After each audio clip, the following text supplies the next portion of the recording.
661 mendatangi rumah. Kemudian, suara Tisno pun terdengar. Apakah nonamu percaya padaku? Amandamu menoleh dan berkata dengan tenang, gaji yang aku bayar mungkin tidak setinggi gaji yang Steffi bayarkan kepadamu.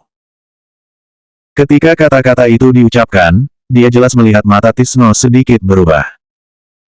Apakah karena dia menyebut nama Steffi Mo? Penemuan ini membuat Amandamu merasa sangat menarik. Tisno melepas topi di kepalanya, aku tidak kekurangan uang, aku butuh pekerjaan, dan aku butuh majikan yang mempercayai aku.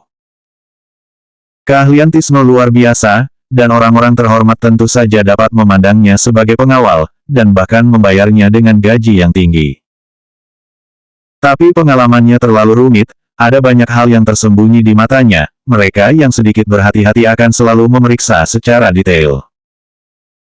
Meskipun identitasnya tidak dapat ditemukan oleh orang biasa, tapi bagi Tisno, itu hanyalah masalah yang akan merepotkan. Setelah dengan Amandamu memikirkan pertanyaan-pertanyaan ini di dalam hatinya, Amandamu pun berkata, aku sekarang mau ke bawah untuk membuang sampah. Pintu lift saat ini kebetulan akan tertutup, Tisno langsung mengulurkan tangan dan menekan, lalu berjalan terlebih dahulu. Amandamu menarik sudut bibirnya, Tisno benar-benar menarik. Amandamu ikut masuk ke dalam dan Tisno menekan angka 1. Keduanya keluar dari lift, dan Tisno berjalan jauh di belakang Amandamu. Sekarang dalam kondisi kerja. Apakah aku harus memuji kamu atas dedikasi kamu terhadap pekerjaan? Amandamu pura-pura bercanda sambil berjalan. Tisno tidak mengatakan apa-apa, Amandamu juga tidak ambil hati. Setelah dia membuang sampah ke dalam tong sampah, ketika dia berbalik, Tisno sudah berjalan di belakangnya. Gerakannya begitu gesit. Amandamu lanjut berbicara dengan Tisno, aku percaya bahwa dengan kemampuanmu, kamu juga dapat melakukan hal-hal lain, mengapa kamu bersedia menjadi pengawal? Cukup lama tidak mendengar jawaban Tisno, ketika Amandamu berpikir bahwa Tisno tidak akan berbicara lagi, suara Tisno pun terdengar. Aku hanya bisa melakukan dua hal, membunuh dan melindungi orang. Sekarang setelah meninggalkan kehidupan yang kelam, tentu saja dia tidak akan lagi melakukan pembunuhan atau pembakaran. Amandamu tidak begitu takut pada Tisno sekarang, jadi dia berani bertanya apapun. Mengapa kamu meninggalkan kehidupan yang kelam? Tisno tidak membuka suara, Amandamu menyambut pertanyaannya sendiri, karena Steffi. Setelah selesai berbicara, dia merasakan udara dingin datang dari belakang sisinya. Kamu marah. Amandamu balas menatapnya. Ekspresi Tisno sangat dingin, nonamu sangat tertarik dengan urusan pribadiku. Bukan kalimat pertanyaan, tetapi kalimat pernyataan. Ya, aku sangat tertarik. Amandamu tidak menyangkalnya, tetapi mengakui dengan bijaksana. Pada saat ini, keduanya telah memasuki lift. Setelah lift mendekati lantai tempat mereka tinggal, Tisno tiba-tiba berkata, nonamu, mungkin karena hubungan dengan mantan suamimu sangat buruk, jadi kamu sangat peduli dengan urusan pribadi orang lain, apakah kamu ingin mengalihkan perhatian? Amandamu tertegun, dan hatinya dipenuhi dengan kemarahan. Hampir setiap orang memiliki seseorang yang tidak ingin dibicarakan dengan mudah. Tisno tidak ingin mendengarkan dia membicarakan Steffi Mo, dia tidak ingin mendengarkan Tisno membicarakan Ricky Mo. Alasannya sama. Amandamu menghela nafas, maaf. Tisno menerima permintaan maaf Amandamu dengan tenang. Amandamu tidak menyangka bahwa Tisno cukup istimewa. Dia dan Tisno berpisah di pintu masuk lift dan kembali ke rumah mereka masing-masing. Setelah melihat Joanna Mo pergi dari Villa Ricky Mo, kemudian dikelilingi oleh sekelompok anak buah Mike Jiang, lalu pergi ke rumah sakit lagi. Setelah begitu banyak masalah, sekarang sudah mendekati malam. Amandamu ingat bahwa dia belum makan siang. Dia membuka kulkas, dia tidak nafsu makan ketika melihat makanan apapun. Pada akhirnya, dia mengambil apel, merasa tidak ada nafsu makan setelah memakannya setengah. Duduk di depan laptop dan mulai menulis naskah episode yang tersisa. Setelah selesai menulis, ternyata waktu sudah menunjukkan tengah malam. Perut tidak nyaman, terlalu malas untuk memasak, dan tidak memiliki nafsu makan. Apakah karena jantung terlalu dekat dengan perut, sehingga juga terpengaruh, sehingga juga ikut mengalami kelainan sementara? Adegan di mana Ricky Mo dan Maggie berpelukan bersama di jalan sebelumnya, seolah-olah masih terlihat di depan mata. Amanda Mu tertawa sinis pada dirinya sendiri. Ricky Mo kembali untuk menemukan seorang wanita yang memiliki status sosial dan ekonomi yang sama dengan dirinya. Mengapa dia merendahkan dirinya sendiri? Tanpa Ricky Mo, apakah dia tidak bisa hidup? Sambil menekan posisi perutnya, dia berdiri dan berjalan menuju dapur. Sebelum dia mencapai dapur, dia mendengar ketukan pintu di luar. Ketukan di pintu adalah 3 kali ketukan yang berirama, bukan panik. Amanda Mu menoleh untuk melihat waktu, jam 0.30. Tidak mungkin Lucy Sen, dia kemarin melihat foto Reuters saat Lucy Sen membuat film di padang pasir. Tentu saja juga tidak mungkin James Gu, Emeline Kin, mereka. Apakah Mike Jiang begitu cepat mendatangi rumahnya? Amanda Mu mengambil ponsel dan menekan 3 angka, 110. Selama ada sesuatu yang janggal, dia segera menekan nomor tersebut. Tidak ada yang bisa membantu mempertahankan dirinya di dalam ruangan tersebut. Dia pergi ke dapur dan mengambil pisau dapur. Kemudian, dia memegang pisau dapur di satu tangan, ponsel di tangan lainnya, lalu berjalan ringan menuju pintu. Dia memastikan bahwa tidak ada suara ketika dia berjalan. Tetapi ketika dia berjalan menuju pintu, orang di luar sepertinya tahu bahwa dia telah datang, lalu berkata dengan keras, "Ini aku, Tisno." Amanda Mu tertegun sejenak, hati yang tegang seketika jatuh lega. Ketika membuka pintu, dia melihat Tisno berdiri di pintu dengan nampan di tangannya. Dia melirik nampan tanpa melihat apa yang ada di dalam, dan bertanya kepadanya, "Malam begitu larut, apa yang kamu lakukan di sini?" Mata Amanda Mu memiliki kewaspadaan yang tak terlihat. Dia selalu merasa terlalu kebetulan bahwa Tisno bisa tinggal di satu gedung yang sama dengannya. Meskipun dia sekarang menjadi pengawal pribadinya, itu tidak mempengaruhi dia untuk meragukannya. Tisno meletakkan nampan di tangannya, "Apakah kamu makan?" Amanda Mu baru melihatnya dengan jelas, di nampan yang dibawanya, ada semangkuk bubur dan 2 piring makanan kecil, yang tampak segar dan lezat. Mata Amanda Mu melebar tanpa sadar, "Kamu yang memasaknya. Ambil saja jika kamu makan." Tisno tidak menjawab. Ia mendorong nampan itu ke depan lagi. Alisnya berkerut, seolah-olah yang dipegangnya bukan sesuatu untuk dimakan melainkan sedang memegang kentang panas. Amanda Mu tidak bisa membayangkannya, seseorang seperti Tisno bahkan akan memasak dan memberinya makanan. Pengawal ini terlalu berhati nurani. Jika dia tidak memperhatikan bahwa Tisno dan Stevie Mo memiliki hubungan yang tidak biasa, dia pasti ragu apakah Tisno naksir padanya. Orang-orang seperti Tisno harus jarang memberikan sesuatu kepada seseorang, kan? Untuk sesaat, Amanda Mu merasa sedikit terharu lagi. Amanda Mu mengambil nampan di tangannya, "Terima kasih." Tisno tidak berbicara, seolah sulit untuk mengatakan satu kata lagi, dia berbalik dan pergi.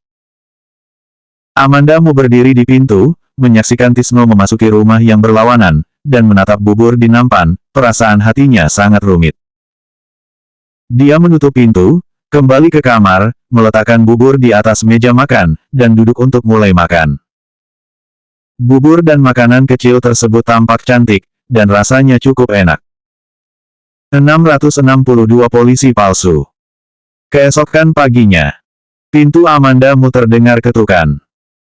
Dia samar-samar bisa merasakan bahwa Tisno tidak akan pernah mengetuk pintu begitu pagi. Dia melirik lubang kecil di pintu, 2 polisi berseragam.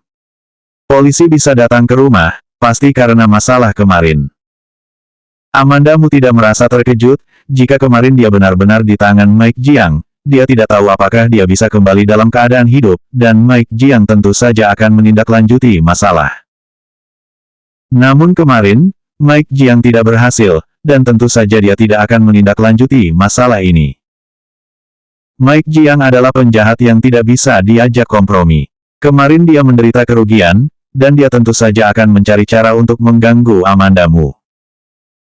Pada titik ini, Amandamu juga memiliki persiapan psikologis. Amandamu merapikan pakaiannya dan membuka pintu. Polisi mengeluarkan dokumen dan menunjukkan di depannya, lalu berkata dengan nada serius, "Maaf, apakah ini dengan Amandamu?" Ya, tatapan Amandamu tertinggal di dokumen itu sejenak sebelum memandang polisi. "Ikut kami ingin kamu mengetahui situasi tentang kecelakaan mobil di Jalan Huanan kemarin sore," kata polisi sambil mengumpulkan dokumen. "Apakah kalian bisa menunggu aku berganti pakaian?" Amandamu selesai berkata, langsung menutup pintu dan kembali ke kamar. Setelah menutup pintu, wajah Amandamu sedikit suram. Dia hanya berpikir bahwa Mike Jiang akan mengganggunya dalam hal ini, tetapi dia tidak pernah berpikir bahwa polisi akan menghubungi dia, setidaknya kemarin jika ingin mendatangi rumahnya. Tindakan ini agak terlalu lambat. Amandamu melirik ke arah pintu, berjalan ke sofa dan duduk, mengeluarkan ponselnya dan mengetik beberapa kata kunci untuk mencari berita terkait. Tetapi dia menemukan bahwa tidak ada apa-apa. Industri hiburan di kota J berkembang dengan sangat baik. Bagaimana mungkin tidak ada berita tentang hal semacam ini? Hati Amandamu merasakan sedikit keraguan. Pada saat ini, ada lagi ketukan di pintu. "Nonamu, ini aku." Itu adalah suara Tisno. Begitu Amandamu mendengar kata-kata itu, ia bangkit dan berjalan menuju pintu, lalu membuka pintu. Begitu pintu terbuka, dia melihat Tisno berdiri tanpa ekspresi di depan pintu, sementara dua polisi masih menunggunya. Ketika polisi melihat Amandamu keluar, dia bertanya, "Apakah sudah bisa pergi sekarang?" "Pergi kemana?" Tisno duluan bertanya. Amandamu merentangkan tangannya, "Aku bisa pergi kemana?" Tisno berbalik untuk melihat kedua polisi itu dan berkata kepada Amandamu, "Aku akan pergi bersamamu." "Kamu siapanya Amandamu?" Begitu polisi mendengar kata-katanya, perhatiannya jatuh ke Tisno. Tisno tidak menjawab pertanyaan polisi, namun langsung berkata, "Ayo pergi bersama." Amandamu memperhatikan perubahan kecil di wajah kedua polisi itu. Dia dan Tisno saling melirik, dan Tisno tidak mengatakan apa-apa, memberi isyarat bahwa dia bisa pergi. Amandamu berjalan ke depan, Tisno mengikutinya langsung. "Kamu belum menjawab pertanyaan kami." Polisi ikut maju ke depan, wajahnya tidak terlihat panik. "Mengapa aku harus menjawab pertanyaan kalian?" Tisno tersenyum sinis, "Apakah karena kalian adalah polisi palsu?" Setelah kata-kata itu jatuh, Tisno mengulurkan tangannya dan menghentikan Amandamu. Amandamu mundur dengan sangat mengerti. Dia menarik tangannya sendiri, mengangkat kakinya, dan langsung menjatuhkan dua polisi palsu itu ke lantai. "Kamu menyerang polisi." Kedua polisi palsu itu jatuh ke lantai dan tidak mengakui bahwa mereka palsu. "Kalau begitu hubungi polisi." Tisno melirik Amandamu, Amandamu mengerti, jadi dia mengeluarkan ponsel untuk menghubungi polisi. Melihat situasi ini, dua polisi palsu bergegas bangkit dari lantai dan berlari melalui tangga, bahkan mereka terlalu malas untuk menunggu lift. Amandamu melihat ke arah hilangnya kedua polisi itu, sedikit mengernyit, "Polisi itu benar-benar palsu, aku tadi juga hanya punya sedikit keraguan." Tisno tidak banyak bicara dengannya tentang topik ini. Tisno mengeluarkan ponselnya, "Berikan nomor teleponmu, kamu dapat langsung menghubungiku jika kamu menemui masalah." Amandamu menyebut nomor teleponnya sendiri, Tisno menelepon nomor teleponnya, dan dia menyimpan nomor telepon Tisno. Setelah bertukar nomor telepon, Tisno hendak kembali lagi ke kamarnya. Amandamu teringat bahwa kemarin tengah malam Tisno memberinya mangkuk makanan yang masih ada di rumahnya, jadi dia menghentikan Tisno. "Tisno, tunggu." Tisno berhenti dan berbalik untuk melihat Amandamu. Amandamu kembali ke dalam rumah dan mengeluarkan nampan dan piring yang sudah dibersihkan. "Terima kasih bubur yang kamu buat untukku." Tisno mengambil nampan dan Amandamu langsung bertanya, "Apakah kamu bisa memasak?" "Tidak bisa, aku meminta seseorang untuk memasaknya," kata Tisno dan pergi. Setelah 2 langkah, dia berbalik dan bertanya, "Kamu belum makan, kan?" "Belum." Amandamu menggelengkan kepalanya. Tisno tidak berkata apa-apa dan langsung kembali. Amandamu berdiri di tempat, seketika ia merasa linglung. Pengawalnya benar-benar tidak kekurangan uang, dan dia secara khusus meminta seseorang untuk memasak. Bagaimana seseorang seperti Tisno bisa memasak? Setelah beberapa tahun kemudian, Amandamu merasa bahwa ini terlalu dini untuk disimpulkan, terlihat wajar bagi orang-orang seperti Tisno untuk memasak. Amandamu kembali ke kamar, dan setelah beberapa saat, pintu diketuk lagi. Tanpa menebak, dia tahu itu Tisno lagi. Dia membuka pintu, dan dia melihat Tisno berdiri di pintu. Dia berdiri tanpa ekspresi di depan pintu dengan membawa sarapan, matanya tampak acuh, seolah-olah ada seseorang yang memaksanya untuk mengantar sarapan untuknya. Tidak perlu, aku tidak lapar. Tampaknya sangat enggan, dan Amandamu agak terlalu takut untuk menerimanya. Tisno tampak mengerut sudut mulutnya dan berkata, aku memasaknya terlalu banyak, lagi pula kau tidak bisa menghabiskannya. Amandamu tidak punya pilihan selain menerimanya, dia sedikit tidak yakin apakah dia sedang mencari pengawal atau pengasuh. Setelah Amandamu menerima sarapan, Tisno pun berkata, apa yang terjadi dengan dua polisi palsu tadi? Kamu mencari masalah dengan siapa? Mike Jiang, apakah kamu tahu? Amandamu tidak menyembunyikan apapun dari Tisno. Oh, Tisno menjawab tanpa ekspresi, dan kemudian bertanya dengan nada datar, kamu ingin memberi pelajaran kepada dia seperti apa? Melumpuhkan seluruh tubuhnya. Tangan Amandamu yang sedang memegang nampan pun gemetar, Jika kamu berpikir tentang bagaimana ingin menghadapinya, katakan saja padaku, tetapi jika kamu mau dia mati, kita harus bicarakan lagi. Jika kamu hanya ingin membuat patah tangan dan kakinya, kamu cukup katakan kepadaku. Amandamu tidak tahu harus berkata apa untuk sementara waktu, tetapi ia merasa sarapan di tangannya agak berat. Setelah Tisno pergi, Amandamu kembali ke kamar dengan membawa sarapan, ia masih duduk di meja makan dengan ekspresi wajah yang tampak bingung. Nada bicara Tisno terlalu santai dan datar, hal ini membuat Amandamu merasa sedikit canggung. Jika kata-kata ini diucapkan dari orang lain, Amandamu mungkin tidak merasakan hal ini, tetapi orang yang mengatakannya adalah Tisno. Tisno adalah orang yang serius. Amandamu sekali lagi menyadari bahwa Tisno adalah orang berdarah dingin alias pembunuh, bukan pengawal yang biasa. Dia ingat sebelumnya, saat dia sengaja mengatakan tentang Stevie Mo di depannya. Tisno marah tetapi tidak melakukan apapun terhadapnya, sekarang dia merasa sangat beruntung. Tidak berani dibayangkan, jika Tisno tidak bisa mengendalikan diri.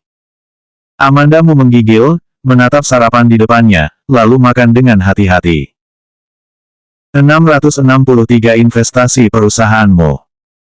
Beberapa waktu kemudian, hingga luka di leher Amandamu hilang, tidak ada yang datang untuk mengganggu Amandamu. Jangka waktu saat itu, Kenzo Lee telah meneleponnya beberapa kali. Tapi itu hanya panggilan telepon, dan dia belum menemuinya di rumah. Amandamu tidak banyak keluar, jadi tentu saja ia juga tidak mendengar berita tentang Mike Jiang. Ketika Amandamu keluar untuk melepas jahitan lukanya, Tisno juga pergi menemaninya. Mengesampingkan masa lalu Tisno, dia adalah pengawal yang sangat berdedikasi dan memiliki kemampuan. Dan Amandamu juga merasa bahwa Tisno sedikit tidak pantas menjadi pengawalnya. Tapi Tisno tampaknya tidak berpikir begitu, dia juga tidak bekerja lamban karena gaji murah yang diberikan Amandamu. Orang seperti itu tidak akan bekerja terlalu buruk jika dia tidak bekerja sebagai pengawal. Setelah jahitan terputus, Amandamu harus istirahat beberapa hari lagi. Menjelang malam tahun baru, Emeline Qin menelepon Amandamu untuk meminta naskah. Naskah pertama, The Lost City 2, telah sepenuhnya ditulis oleh Amandamu, dia juga menandai tempat-tempat yang mungkin perlu diperbaiki, dan menulis skema perbaikan. Amandamu membawa naskah itu ke studio Emeline Qin. Ketika dia pergi, seorang gadis di meja resepsionis menyambutnya dengan hangat seperti biasa. Di mana bos kalian? Dia ada di kantor, kan? Amandamu dan Emeline Qin telah membuat janji terlebih dahulu, dia akan menanyakan pertanyaan ini, tetapi dia hanya bertanya dengan santai. Tanpa diduga, Saat kata-katanya baru diucapkan, wajah gadis kecil di meja resepsionis tampak merasa tidak nyaman, bos sedang bertemu tamu. Emeline Kin sedang bertemu tamu merupakan hal yang wajar, Amandamu juga tidak berpikir terlalu berlebihan, kalau begitu aku akan menunggunya. Amandamu kemudian mengambil sebuah majalah dan duduk di sofa menunggu Emeline Kin. Setelah beberapa saat, pintu kantor Emeline Kin terbuka. Begitu mendengar pintu terbuka, Amandamu mengangkat kepalanya, dan melihat orang itu keluar dari ruang kantor Emeline Kin. Magisu. Pasar kota J benar-benar terlalu kecil. Amandamu mengenggam halaman judul majalah dan tanpa sadar kekuatan tangannya semakin kencang. Ketika Magisu melihat Amandamu, ada sedikit kejutan di wajahnya, seolah-olah dia tidak mengenal Amandamu. Lalu dia berbalik untuk melihat Emeline Kin yang berada di belakangnya. Nona Kin, apakah kamu punya tamu lain? Magisu pura-pura tidak mengenal Amandamu. Emeline Kin tidak tahu hubungan antara Magisu, Ricky Mo dan Amandamu. Jika ingin menentukan siapa yang menang atau kalah, pemenang terbesar di antara beberapa orang ini adalah Magisu. Magisu sebelumnya sudah sangat malu, dan sekarang akhirnya dia bersama Ricky Mo, dia tentu saja mengangkat alisnya dan ingin kembali mendapatkan panggung. Emeline Kin terlalu sadar akan pikiran Magisu, tapi saat ini dia tidak bisa menyinggung Magi. Dia memberi Amandamu tatapan, tenang, dan segera berkata dengan senyum di wajahnya, Nona Su, izinkan aku memperkenalkan kepadamu, ini adalah Amandamu, dia adalah penulis naskah The Lost City 2. Amanda, cepat datang ke sini dengan cepat, pacar Nona Su ini, berinvestasi dalam pembuatan film The Lost City 2. Emeline Kin tersenyum sedikit kaku. Begitu Amandamu mendengar kata-kata itu, ia berdiri dengan tegas untuk melihat Emeline Kin. Emeline Kin menghela nafas, ia tidak berpaling dari tatapan matanya. Amandamu tahu, sekarang bukan waktunya banyak bertanya, Magisu masih ada di sini, dia harus menunggu Magisu pergi sebelum dia bertanya pada Emeline Kin. Amandamu mengerutkan bibirnya, lalu menghampiri Magisu, ia berkata dengan nada suara resmi, Halo, aku adalah Amandamu. Dia tidak punya niat untuk mengulurkan tangan dengan Magisu, dia tahu bahwa meskipun dia mengulurkan tangan, Magisu pasti tidak akan berjabat tangan dengannya. Magisu sepertinya melihat pikirannya, kilasan kedinginan muncul di matanya, dan wajahnya menjadi dingin. Dia tidak melihat Amandamu, seketika menoleh ke Emeline Kin, Nona Kin, karena Ricky menyukai tim kalian, aku yakin kalian pasti merupakan orang-orang yang luar biasa. Terima kasih Nona Su atas pengetahuanmu yang sudah umum. Emeline Kin menjadi lebih terampil dan licik dalam beberapa tahun terakhir. Meskipun kata-kata Magisu tidak nyaman, Emeline Kin masih menunjukkan senyum. Tapi, saat Magisu berkata sampai di sini, suaranya tiba-tiba berubah, tidak peduli seberapa pintar seseorang, kadang-kadang juga tidak bisa memastikan kepribadian seseorang, mencari seseorang untuk bekerja sama, perlu untuk tetap membuka mata agar tidak menemukan orang-orang yang tidak dapat dipercaya. Ini sudah sangat jelas, yaitu ditujukan untuk Amandamu. Orang bodoh bisa mendengar kebencian yang jelas dalam kalimat ini. Amandamu tidak berbicara, tapi wajah Emeline Kin menjadi sedikit buruk. Emeline Kin tidak menyukai Magisu, latar belakang keluarganya juga tidak buruk, dia hanya membenci nada tinggi suara Magisu. Dia terlalu malas untuk berpura-pura tersenyum, ia mundur setengah langkah. Nada suaranya dingin dan menjaga jarak, jika Nona Su tidak ada urusan lagi, aku akan meminta seseorang untuk mengantarmu keluar, aku memiliki urusan lain yang harus ditangani, lain kali aku akan mengundangmu untuk minum kopi. Perintah mengusir tamu yang begitu jelas membuat ekspresi wajah Magisu berubah. Emeline Kin tadi masih menghormatinya, lalu, apa yang terjadi sekarang? Dia tersenyum sinis, tapi dia tidak bisa terlihat. Emeline Kin memiliki hubungan yang baik dengan Amandamu. Semua orang bisa berpura-pura, Magisu tersenyum dan berkata, kalau begitu aku akan pergi dulu, jadi aku tidak akan mengganggu pekerjaan Nona Kin. Begitu Magisu pergi, Emeline Kin menarik Amandamu ke dalam kantor. Amandamu duduk di sofa tanpa sepatah kata pun, Emeline Kin mengunci pintu, dan buru-buru berjalan menghampiri Amandamu, ia berkata sedikit dengan gugup, Amanda, aku bisa menjelaskan ini. Tepat 2 hari yang lalu, anak buah Ricky, nama dia adalah Do.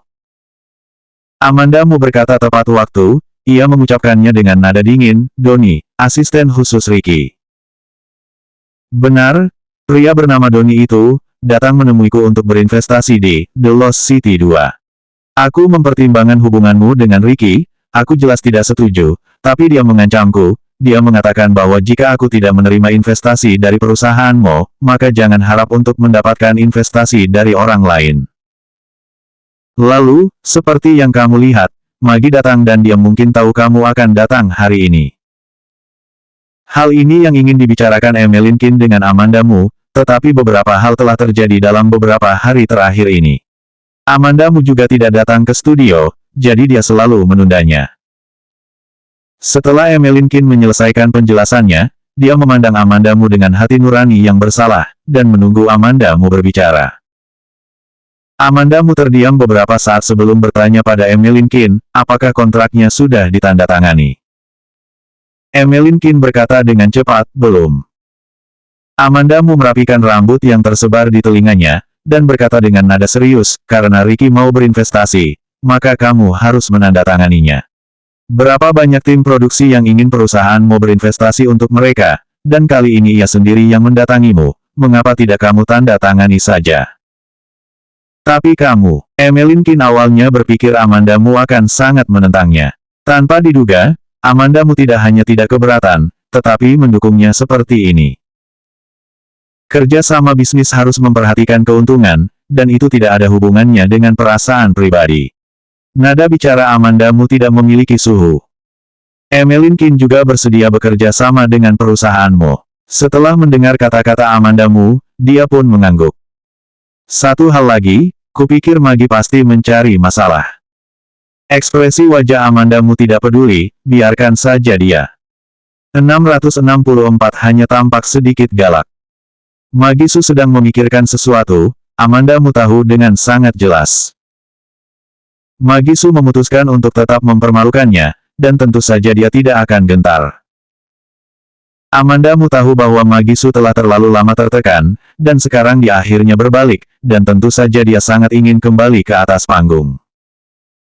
Jangan bicarakan ini, mari kita lihat naskahnya. Amanda Mu mengambil hard drive yang dibawanya dan menyerahkannya kepada Emmeline Kin. Beberapa episode selanjutnya dari naskah tersebut ada di dalamnya. Berbicara tentang hal yang serius, wajah Emmeline Kin juga menjadi serius, aku akan lihat dulu. Emmeline Kin menganggapnya sangat serius, dan terus mengajukan beberapa pertanyaan ketika dia tidak mengerti dengan jelas. Setelah ini, kamu mungkin perlu menindaklanjuti dengan kru, dan masih ada beberapa tempat yang perlu diubah. Meskipun harus memulai syuting, setidaknya juga harus menunggu sampai akhir tahun, kan? Amanda Mu tidak tahu tentang itu. Emmeline Kin memberi harga yang bagus, dan dalam hal naskah, Emmeline Kin juga menghormati penulis naskah aslinya. Ya, pasti harus menunggu sampai akhir tahun. Ketika Emmeline Kin selesai berkata, ia melihat waktu sejenak, waktu sudah siang, mari kita makan bersama. Amanda Mu juga tidak menolak, ia mengangguk. Ketika keduanya pergi bersama, Amanda Mu berjalan lurus menuju mobil hitam. Sebelumnya, setiap Amanda Mu datang ke studio Emmeline Kin, dia memang selalu datang dengan mengendarai mobil, jadi Emmeline Kin tidak asing dengan mobil Amanda Mu, dan saat ini dia melirik mobil itu dan seketika tahu itu bukan mobil Amanda Mu. Tampaknya ada seseorang di dalam mobil. Amanda Mu berjalan menuju pintu mobil, lalu mengulurkan tangan dan mengetuk jendela. Wajah Tisno muncul ketika jendela turun.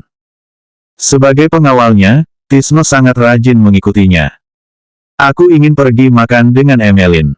Amanda Mu sedikit menundukkan kepalanya dan berkata kepada Tisno di dalam. Tisno mengangguk, tidak berkata apapun. Amanda Mu merasa sikap Tisno sebenarnya agak aneh. Ketika dia bersamanya, dia cukup penuh perhatian dan peduli padanya, tetapi saat ini sikapnya begitu dingin, tidak seperti biasanya. Begitu dingin, sedikit tidak cocok dengan kepedulian dirinya terhadapnya. Seolah-olah seseorang memaksanya untuk memperlakukannya dengan baik. Amandamu bingung, dan mungkin Tisno memang orang yang mudah merasa canggung. Tisno tidak ingin berbicara lebih banyak, tetapi Amandamu, sebagai majikan yang berhati nurani, seketika bertanya, apakah kamu mau makan bersama kami?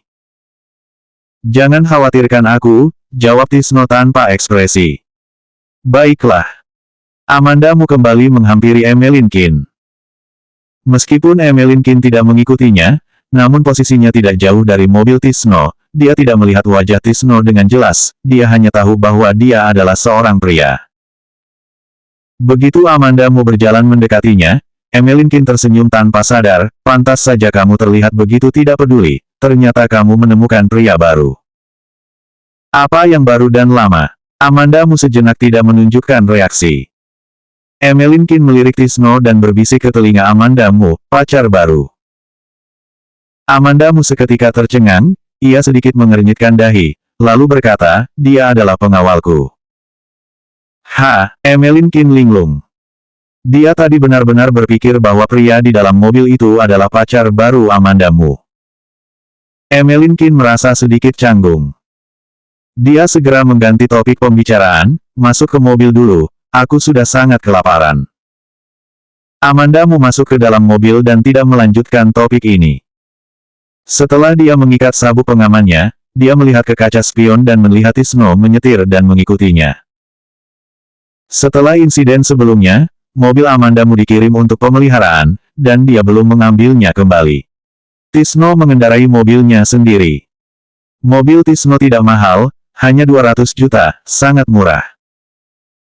Emelinkin membawa Amandamu ke restoran kreatif yang baru dibuka, rasanya biasa saja.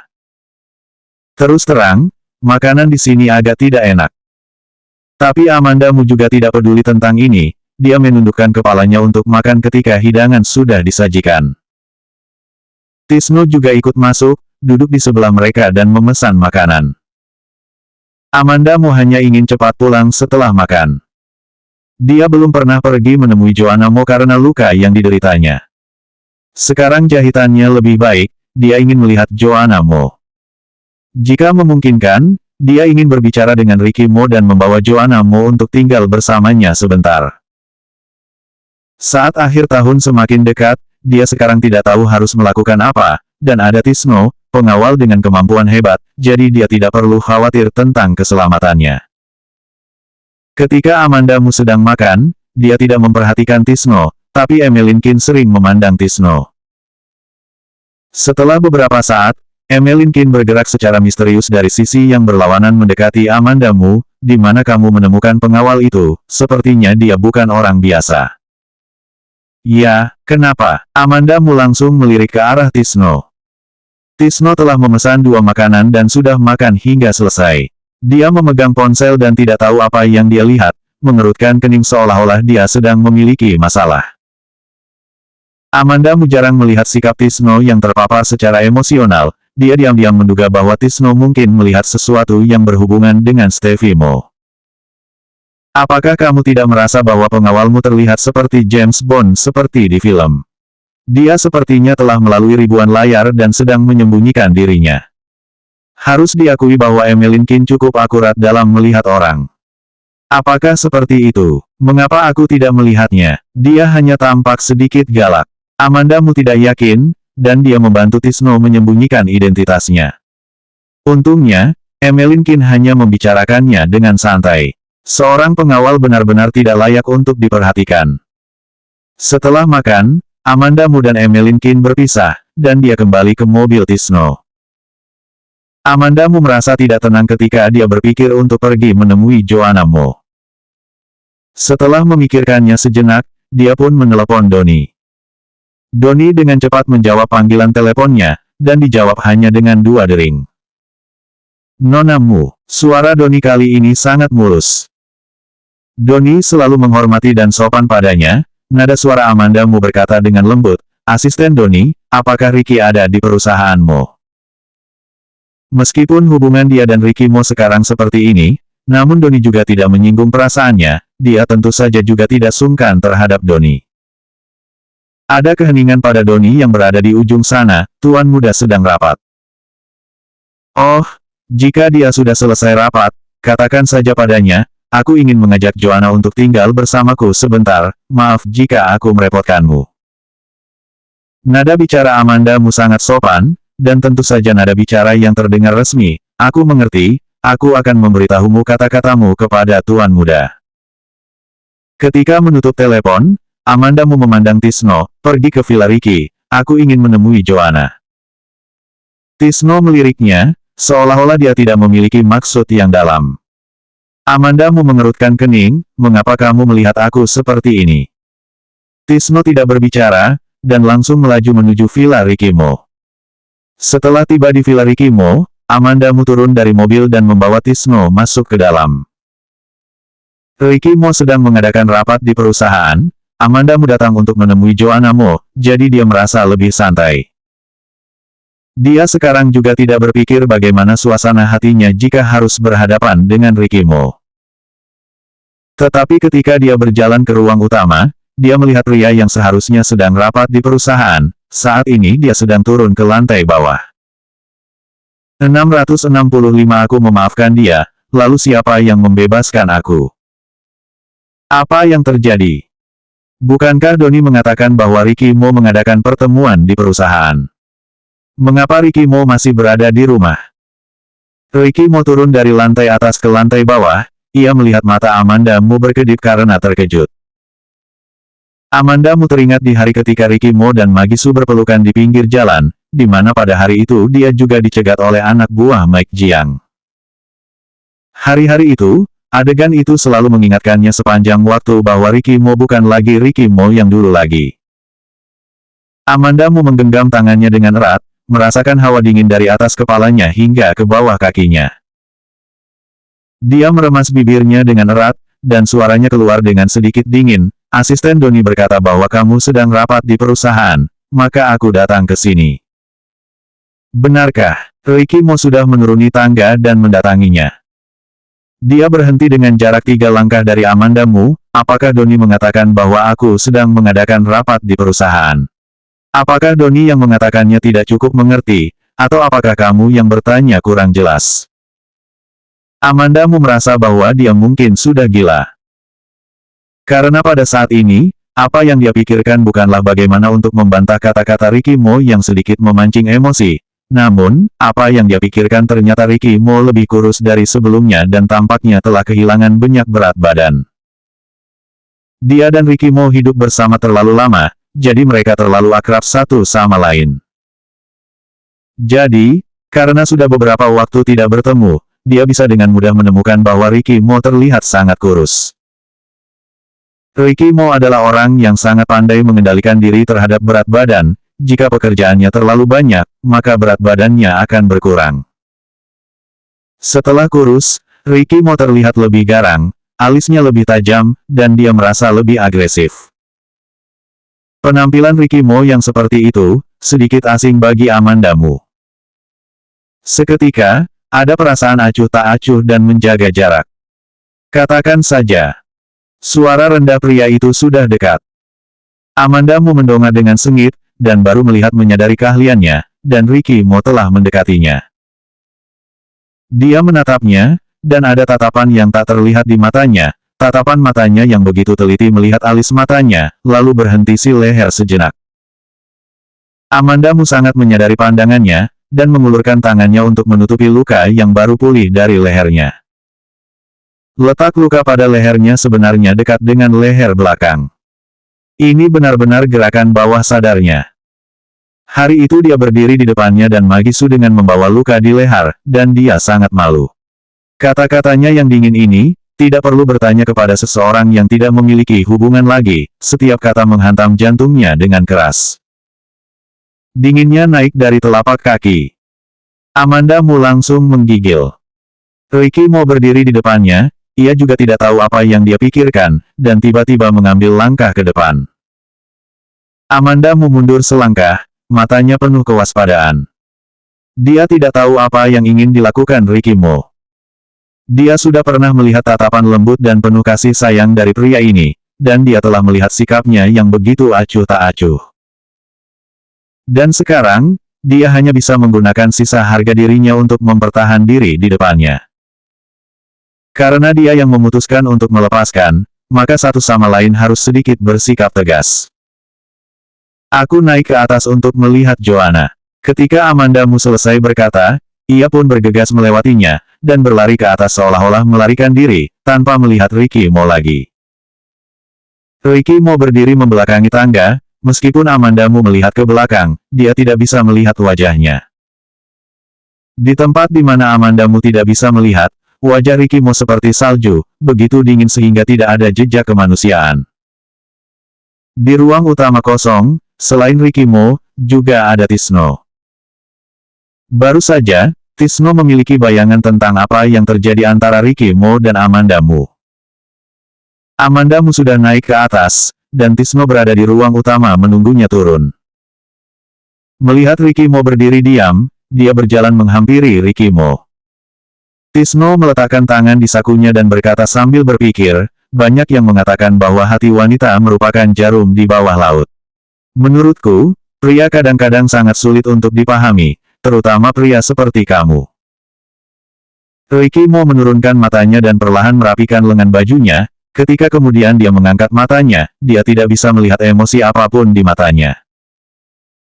Dia hanya mengatakan suatu kalimat tidak dengan cepat dan tidak juga lama, wajah Tisno tiba-tiba berubah.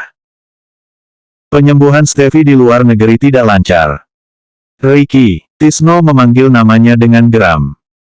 Ricky Mo mengangkat sudur bibirnya, tampak jahat dan berbeda, memberikan aura dengan suasana yang suram. Jaga baik-baik perjanjian kita, sehingga perawatan Steffi akan berjalan lebih lancar. Suara Ricky Mo terdengar rendah dan pelan, tapi ada perasaan menyeramkan di telinga Tisno.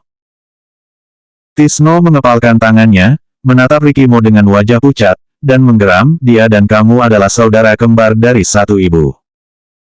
Lalu, kenapa? Ricky Mo tidak menunjukkan banyak ekspresi di wajahnya, dan suaranya terdengar menakutkan, aku dipaksa untuk berada di situasi seperti itu, semua ini karena ulah Steffi. Tapi dia sudah tahu bahwa dia salah. Ricky Mo tertawa dengan suara rendah, tawa itu terdengar dingin, aku memaafkan dia, lalu siapa yang membebaskan aku? Tisno menghempas tangannya dengan berat dan berbalik, lalu keluar dengan marah. Kemudian Ricky Mo mendengar beberapa suara kemarahan.